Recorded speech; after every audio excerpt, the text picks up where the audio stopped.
మొదటిది, కుక్క తనకు భోజనం పెట్టిన వారిని దైవంగా భావిస్తుంది కాబట్టి మనిషి వడ్డించింది ప్రసాదంగా తిని తృప్తిగా దీవిస్తుంది. రెండవది, శునకం కాలభైరవుని రూపం కాబట్టి శునకాన్ని ప్రసన్నం చేసుకునే వారికి శని ప్రభావం తక్కువగా ఉంటుంది. 3, కుక్కకు పెట్టిన ఒక్క ముద్ద వల్ల మనుషులు ఇంటికి, పంటకి, పిల్లలకి అన్నిటికీ కాపలా కాస్తూ నమ్మకంగా ఉంటుంది.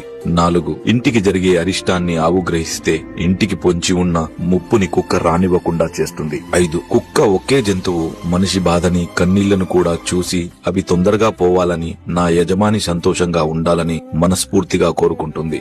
6, ఇంట్లో వాళ్ళు బయటికి వెళ్లేటప్పుడు బాధపడుతూ తిరిగి వచ్చాక ఎంతో సంతోషపడే ఏకైక జంతువు కుక్క మాత్రమే. 7, ప్రాణం పోసిన కన్నపుల్లలు పట్టించుకోకపోయినా పట్టెడు అన్నం పెట్టిన యజమాని కోసం ప్రాణాలైనా ఇవ్వడానికి సిద్ధపడుతుంది. 8, చివరగా కుక్క ఏడ్చిన ఊరు, ఎద్దు ఏడ్చిన వ్యవసాయం, ఆడది ఏడ్చిన ఇల్లు ఎప్పటికీ నిలవదని ఊరికే అనలేదు శునకమా అన్న విషయం